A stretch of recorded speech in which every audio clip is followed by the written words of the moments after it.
Shalom, salam sejahtera kasih Tuhan Yesus Kristus. Pada hari ini kita masih diberikan kekuatan, kita masih diberikan kesehatan lewat ibadah pada hari ini. Kita akan datang kepada Tuhan dengan sungguh-sungguh di dalam hadirat-Nya. Mari kita bersama-sama mengangkat pujian. Kemenangan bagi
Mari kita tunduk kepala dan kita berdoa.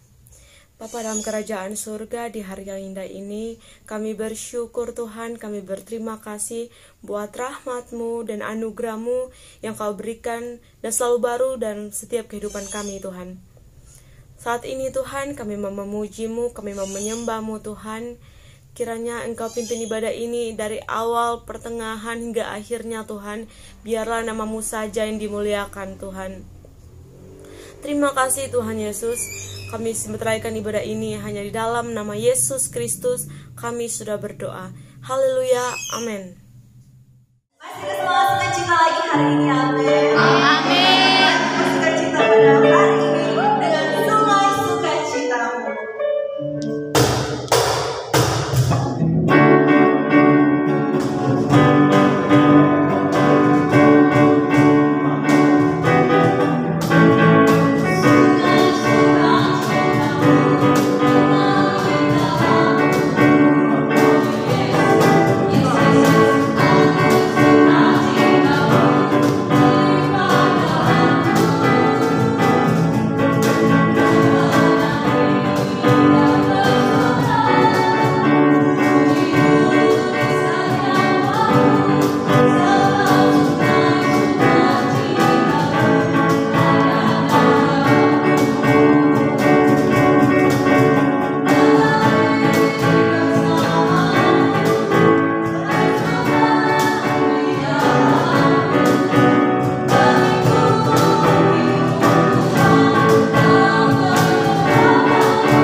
Shalom, terima kasih atas waktu yang diberikan kepada saya.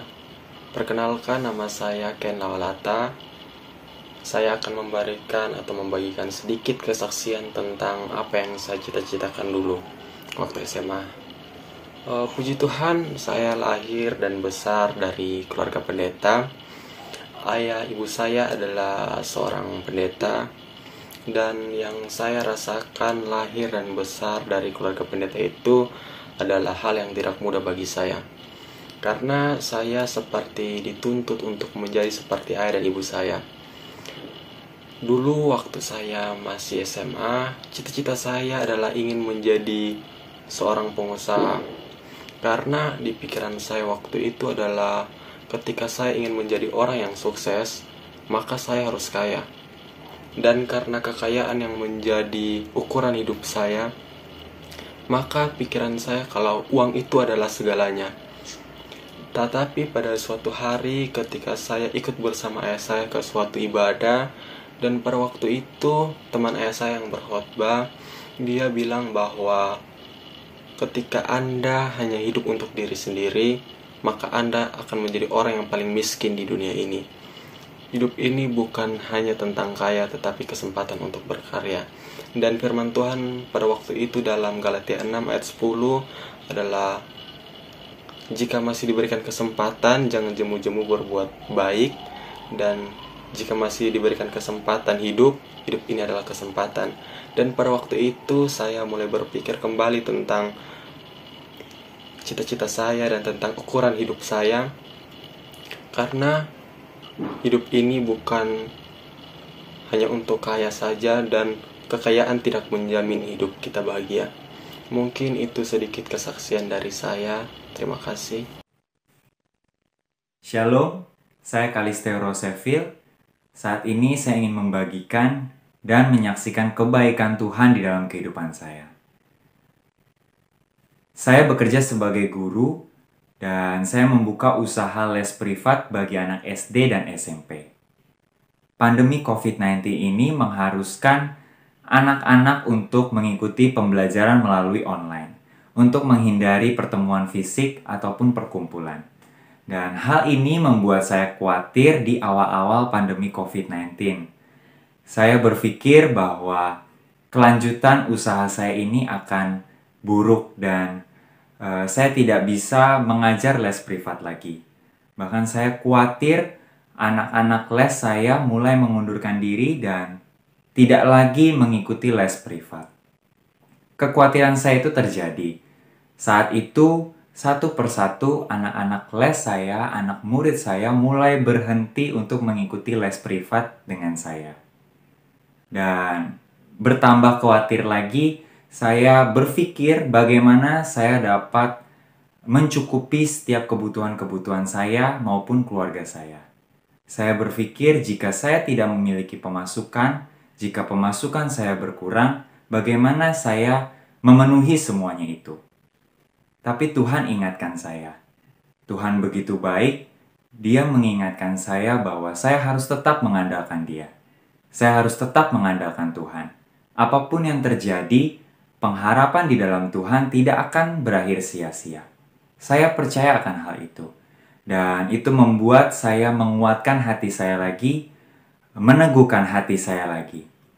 Ketika saya tetap mengandalkan Tuhan, ketika saya terus mengandalkan Tuhan, Tuhan menyatakan kebaikannya di dalam kehidupan saya. Walaupun anak-anak murid saya berkurang, tetapi saya tidak merasakan pemasukan yang berkurang. Saya tidak merasakan kekurangan. Tapi Tuhan selalu mencukupkan kebutuhan saya walaupun anak murid les saya berkurang. Seolah-olah pemasukan saya tidak berkurang. Itu semua karena kebaikan Tuhan, itu semua karena keajaiban dan pemeliharaan Tuhan. Bahkan berjalannya waktu sampai hari ini, saya terus merasakan berkat Tuhan. Tuhan memberkati usaha saya, bahkan sampai saat ini Tuhan terus menambahkan murid-murid yang baru, menggantikan murid-murid yang sudah berhenti les dengan saya. Itu semua berkat daripada Tuhan, semua kebaikan daripada Tuhan. Penyediaan Tuhan, kuasa Tuhan tidak dibatasi oleh situasi apapun, sekalipun pandemi COVID-19. Puji Tuhan. Teman-teman, mari kita satukan hati dalam doa. Bapa kami yang bertata di dalam kerajaan surga, Bapa yang baik, terima kasih Bapa untuk hari ini kami boleh berkumpul bersama. Saat ini kami hendak mendengarkan firman-Mu. Berilah pengetahuan dan hikmat kepada Pak Robi yang akan menyampaikan firman-Mu kepada kami. Bukalah hati dan pikiran kami Bapa untuk mendengar dan menerima firman-Mu. Kiranya firman-Mu ini menjadi berkat bagi kehidupan kami sehari-hari. Terima kasih Bapa. Dalam nama Tuhan Yesus kami berdoa. Haleluya. Amin. Bapak Ibu Saudara terkasih, saya senang sekali dalam kesempatan kali ini kita kembali bisa berkumpul bersama walaupun hanya di dalam suatu ibadah virtual yang kita adakan. Tapi baiklah kita mau menggunakan waktu yang ada ini untuk kita sama-sama belajar tentang kebenaran firman Tuhan dan apa yang isi hati Tuhan sedang bicarakan kepada kita semua orang-orang yang sudah diberikan kepercayaan. Orang-orang yang diberikan tanggung jawab untuk mengelola aset kerajaannya di bumi ini. Saya mau kutip sebelumnya perkataan seorang pendeta besar di Amerika Serikat. Pendeta Billy Graham pernah berkata, "Give me 5 minutes with a person's checkbook, and I will tell you where their heart is." Artinya kemana kita membelanjakan uang kita itu mencerminkan isi hati kita. Sebab Tuhan Yesus pernah berkata, di mana ada hartamu, disitulah hatimu. Apakah apa yang Tuhan telah percayakan di dalam kehidupan kita banyak dipergunakan untuk membeli benda-benda yang berharga, demi memberikan nilai harga diri kita, atau hal-hal yang Tuhan percayakan dalam kehidupan kita? Uang, perusahaan, atau aset-aset yang dia kelola. Itu bisa kita gunakan untuk hal-hal kerajaan surga atau hal-hal yang memuliakan kerajaan surga. Firman Tuhan pernah berkata di dalam kitab Hagai pasal yang kedua ayat yang 9. Hagai pasal yang kedua ayat yang 9. Demikian firman Tuhan. Kepunyaankulah perak dan kepunyaankulah emas. Demikianlah firman Tuhan semesta alam. Dan di dalam Mazmur 24 ayat 1, Tuhan juga pernah berkata di dalam puji-pujian yang ditulis oleh umatnya. Tuhanlah yang mempunyai bumi serta segala isinya, dan dunia serta yang diam di dalamnya. Apa artinya ini?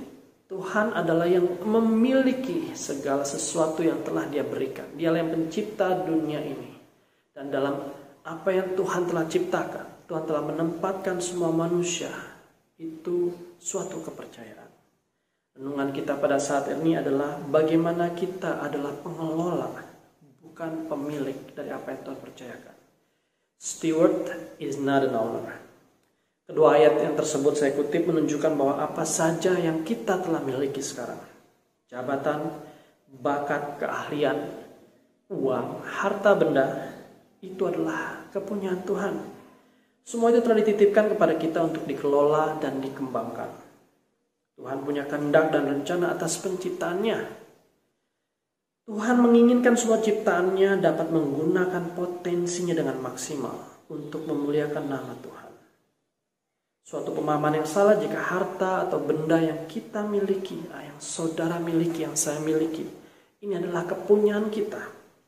Jika pandangan kita berpandangan bahwa harta, kekayaan, aset, semuanya ini milik kita, maka kita akan memiliki suatu pandangan bahwa kita bisa gunakan semuanya sesuai dengan apa yang kita ingini. Kita berpendapat bahwa sebagai orang-orang yang berhasil, sebagai orang-orang yang percaya, kita mengumpulkan harta ini, kita berhak atas segala sesuatunya. Segala kenikmatan yang bisa diperoleh dari harta ini. Padahal uang, kekayaan, atau hal-hal yang lain Tuhan percayakan hanya menjanjikan kenikmatan dan kekuasaan yang sesaat, bukan yang hakiki. Sebab ini adalah milik kita. Kita bisa menggunakan apa saja sesuai dengan keinginan kita, sekalipun itu bisa bertentangan dengan kebenaran firman Tuhan. Di sini kita mengerti bahwa apa yang tadi firman Tuhan katakan, uang, harta bisa menjadi saingan utama Tuhan. Mazmur 24 ayat 1 yang tadi kita telah baca mengatakan bahwa, mengingatkan kita bahwa kita ini hanyalah pengelola dan Tuhan adalah pemiliknya. Bahkan di dalam Imamat 25 ayat 23, Tuhan pun menyatakan dirinya sebagai pemilik tanah. Saya akan bacakan di dalam Imamat 25 ayat 23. Demikian firman Tuhan. Tanah jangan dijual mutlak, karena akulah pemilik tanah itu, sedang kamu adalah orang asing dan pendatang bagiku. Pengelola dalam hal ini tidak punya hak sama sekali untuk menentukan penggunaan harta tersebut selain daripada pemilik. Pengelola hanya memelihara dan melaksanakan amanah dari si pemilik. Pemilik berhak untuk mencabut hak pengelolaan hartanya dari para pengelolanya. Jika pemilik merasa bahwa si pengelola, orang yang dipercaya itu, tidak mengelola sesuai dengan yang dikehendakinya, maka hilanglah kepercayaan kepada pengelola. Itulah sebabnya, saudara-saudaraku semua, seorang pengelola harta harus senantiasa memelihara kepercayaan yang telah diberikan oleh pemilik. Jika kepercayaan pemilik bertumbuh, maka akan bertumbuh pula harta, hal-hal yang lain yang dititipkan, yang diberikan sebagai tanggung jawab oleh pengelola kepada si pengelola. Ketika kita mengakui kepemilikan Tuhan atas setiap harta benda kita, setiap kepunyaan kita, segala keputusan-keputusan untuk penggunaan harta aset tersebut menjadi keputusan yang sama rohaninya dengan keputusan-keputusan dalam peribadahan. Kita tidak akan pernah lagi berpikir untuk berkata, Tuhan, apa yang aku mau lakukan dengan uangku, dengan apa yang Tuhan percayakan ini. Melainkan kita akan memiliki suatu pemikiran yang berbeda. Kita akan memiliki dan bertanya kepada Tuhan. Doa kita akan menjadi seperti, Tuhan, apa yang Engkau mau aku lakukan atas uangmu ini, atas aset ini, atas apa yang Tuhan telah berikan kepada kami, kepada saya, semuanya ini. Tuhan telah memberikan petunjuk lewat firman-Nya dalam hal mengelola harta atau kekayaan yang dititipkan kepada kita sebagai pengelola. Tuhan Yesus banyak berbicara mengenai uang dan harta.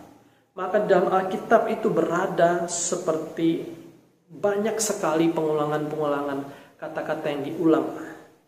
16 dari 38 perumpamaan berkaitan dengan cara kita mengendalikan uang dan harta. 500 ayat di dalam Alkitab itu mengenai doa. Kurang dari 500 ayat mengenai iman. Tetapi lebih dari 2350 ayat mengenai uang dan harta.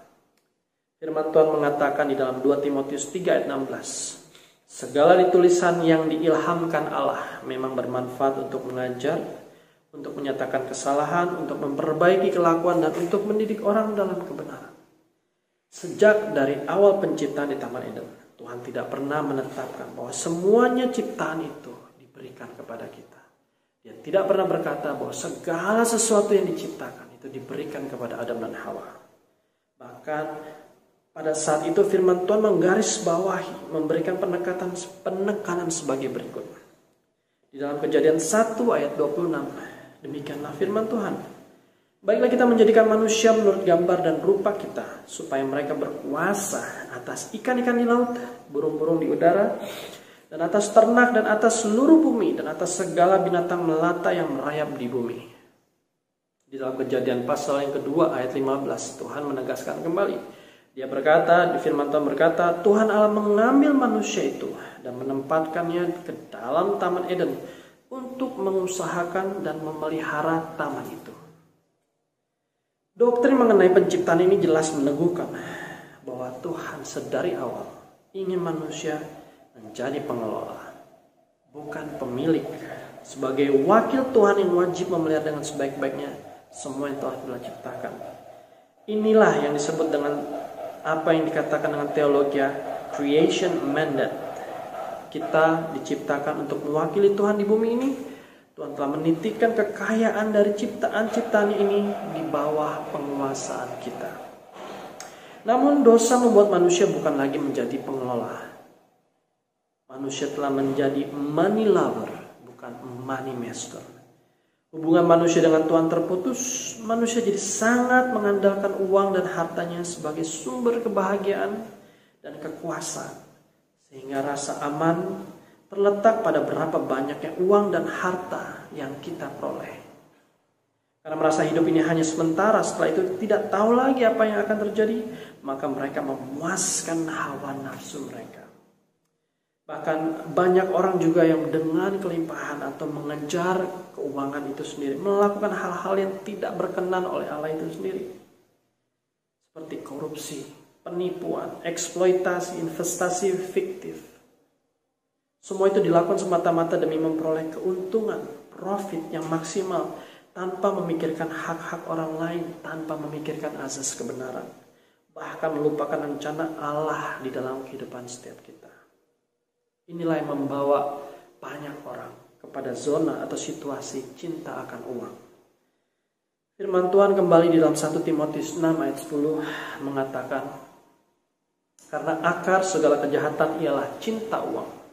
Sebab oleh memburu uanglah beberapa orang telah menyimpang dari iman dan menyiksa dirinya dengan berbagai-bagai duka.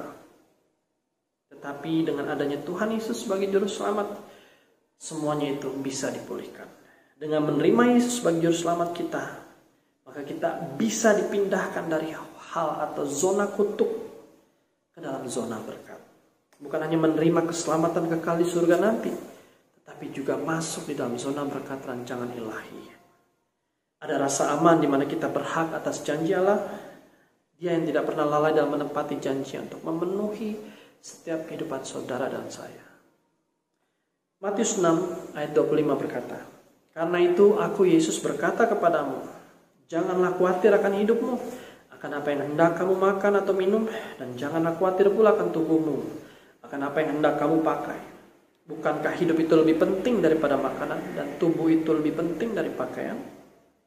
Dalam hal ini, biarlah Roh Kudus akan mengubah cara kita memandang uang, harta, atau apapun yang Tuhan sedang percayakan kepada kita. Hikmat dan roh kreativitas dalam mengelola uang itu bisa terjadi kepada kita jika kita memiliki pengenalan akan Allah yang baik, jika kita meminta dengan kerendahan hati. Dan semuanya itu ditujukan hanya untuk memuliakan Allah. Ada rasa haus akan hadirat Tuhan.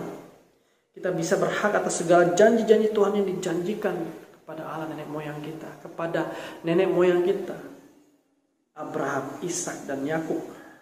Itu tertulis di dalam kitab Galatia 3 ayat 29. Yaitu dikatakan, jikalau kamu adalah milik Kristus, maka kamu juga adalah keturunan Abraham dan berhak menerima janji Allah.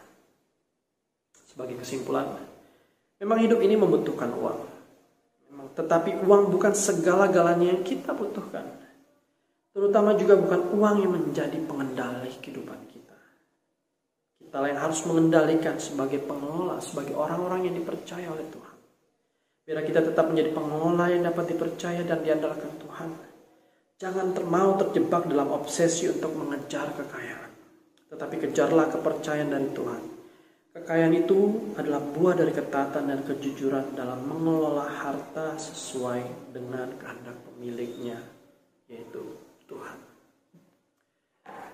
Saudara-saudaraku, marilah kita mengambil waktu untuk berpikir sejenak dan meresponi apa yang Tuhan telah katakan.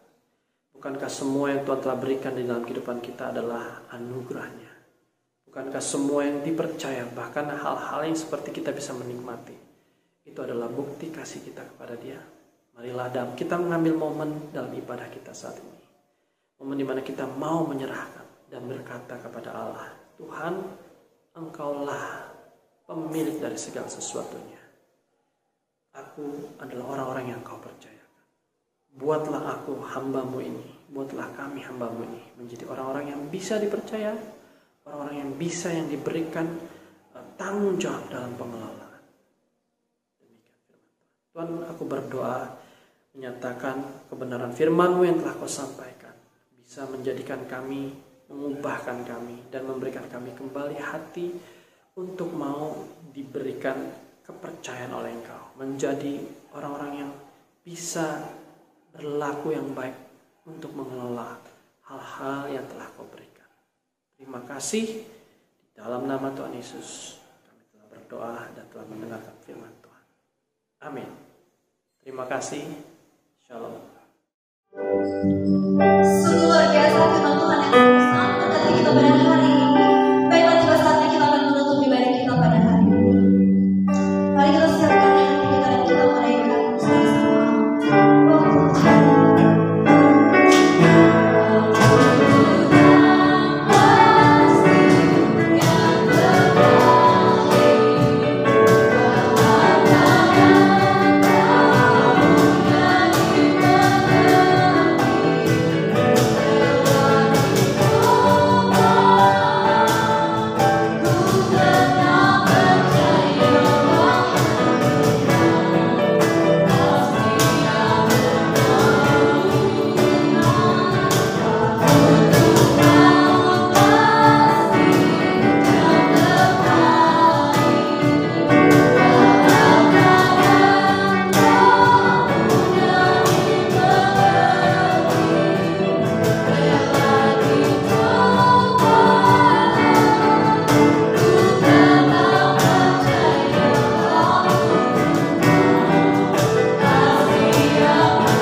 mengikuti ibadah. Biarlah ibadah kita berkenan di hadapan Tuhan. Dan tiba saatnya kita akan menutup seluruh rangkaian ibadah kita pada hari ini. Mari saudara-saudara kita satu dalam doa. Terima kasih Tuhan, terima kasih Bapa di surga atas berkat-Mu pada hari ini. Engkau memperkenankan kami untuk hadir meskipun lewat media ini Tuhan. Biarlah Engkau hadir dalam setiap ibadah kami pada hari ini Tuhan. Biarlah Engkau menjamah kami, mengampuni setiap dosa yang kami lakukan Tuhan. Saat ini mau berdoa buat apa yang menjadi tugas yang Kau percayakan, setiap tanggung jawab yang Engkau berikan kepada kami Tuhan. Biarlah kami dapat melakukan itu dengan sepenuh hati Tuhan. Tidak ada yang kami lakukan untuk memperkaya, untuk kepentingan diri kami sendiri. Biarlah Engkau yang mempercayakan kepada kami, dan kami melakukan semuanya itu untuk kemuliaan kerajaan-Mu Tuhan. Biarlah kami dengan apapun yang Kau percayakan kepada kami, biarlah itu semua menjadi kemuliaan untuk nama-Mu Tuhan. Kami berdoa Tuhan, pakailah kami Tuhan menjadi alat-Mu untuk kemuliaan nama-Mu Tuhan. Kami berdoa bagi setiap yang terlibat dalam ibadah ini Tuhan, yang mengambil bagian dari pengkhotbah, dari WL, dari pemain musik. Biarlah Engkau tolong Tuhan, balas berkati mereka. Saat ini Tuhan, kami berdoa, biarlah Engkau pakai setiap kami yang mengambil bagian di dalamnya. Biarlah Engkau menolong kami Tuhan. Saat ini hamba-Mu sudah berdoa menutup setiap rangkaian ibadah kami pada hari ini. Dalam nama Tuhan Yesus kami berdoa dan mengucap syukur. Haleluya. Amin. Puji Tuhan. Shalom.